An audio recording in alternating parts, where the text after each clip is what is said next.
मजेदार है। पहले के जमाने में जब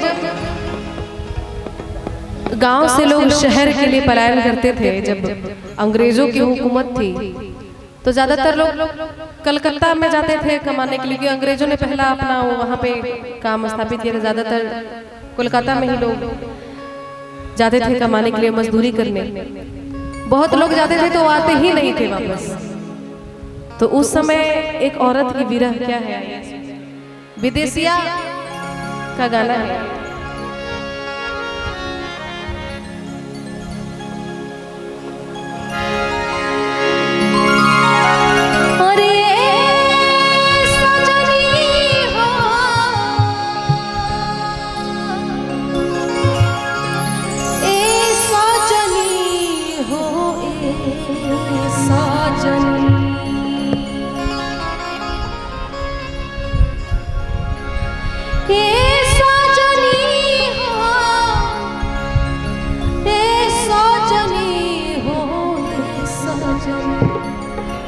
पियवा गइले कलकत्ता ए सजनी, पियवा गइले कलकत्ता ए सजनी,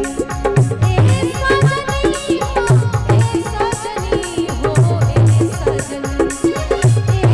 सजनी, ए सजनी हो ए सजनी, पियवा गइले कलकत्ता ए सजनी, पियवा गइले कलकत्ता ए सजनी।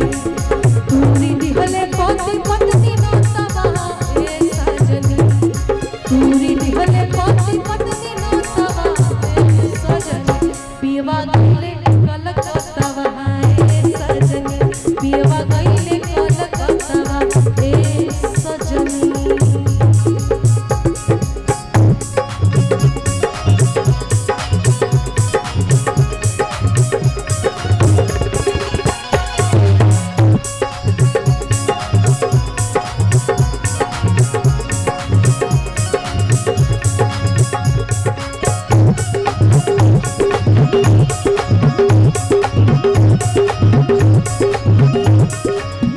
गोड़वा में जूता नहीं है, हाथवा में छतवा ए सजनी,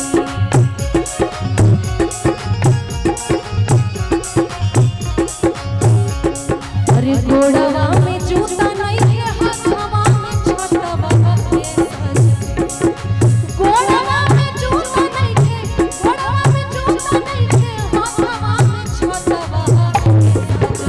त कैसे चली है रहतवा सजनी, कैसे चली है रहतवा ए सजनी, ए सजनी हो ए सजनी हो ए सजनी, ए सजनी हो ए सजनी, पियवा गइले कलकत्ता ए सजनी, पियवा गइले कलकत्ता ए सजनी।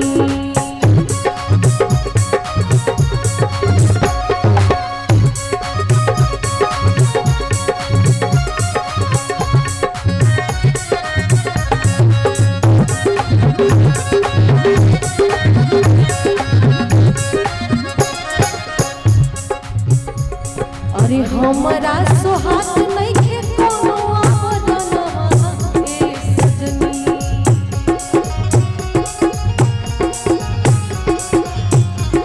अरे हमरा सोहात नइखे कोनो आवरनवा ए सजनी, हमरा सोहात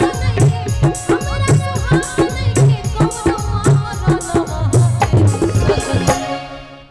त चापत होई है उहवा पनावा ए सजनी, चापत होई है उहवा पनावा ए सजनी, ए सजनी हो ए सजनी हो ए सजनी, ए सजनी हो ए सजनी हो ए सजनी, पियवा गइले कलकत्ता ए सजनी, पियवा गइले कलकत्ता ए सजनी।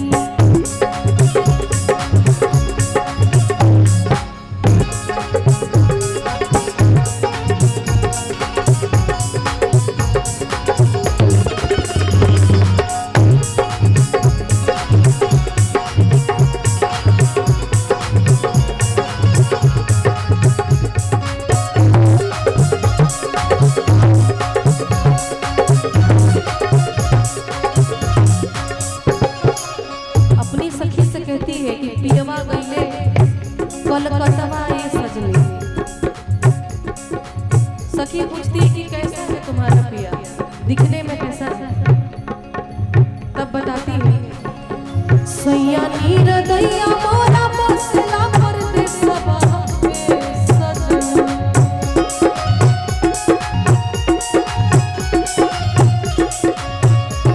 अरे सैया नीर दैया मोरा बसला परदेसवा में सजना। सैया नीर दैया मोरा, सैया नीर दैया मोरा बसला परदेसवा में सजना। सावर सावर सुरतिया है सजनी, सावर सावर सुरतिया है सजनी। सजनी हो सजनी,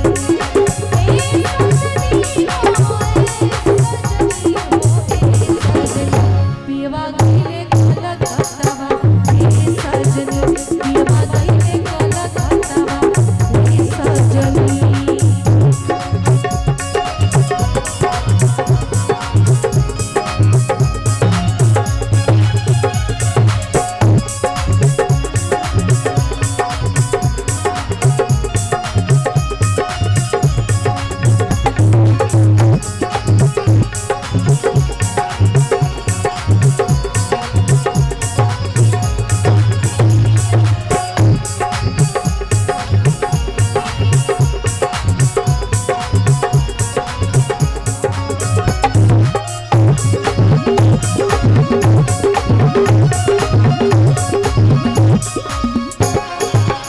भिखारी ठाकुर जी अंत में लिखते थे, अरे लिखत भिखारी खोज करो वही खतवा ए सजनी।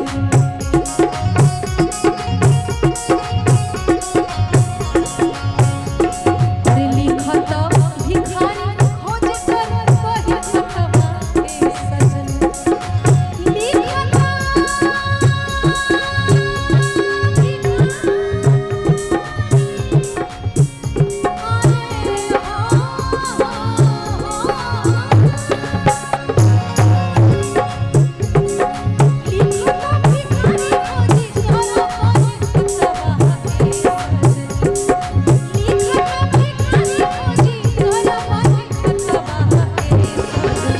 प्यारी सुंदर के बतावा हे सजनी, प्यारी सुंदर के बतावा हे सजनी।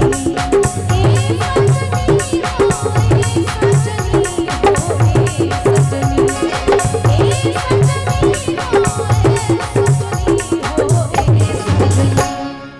अरे पियवा गईले कलकत्ता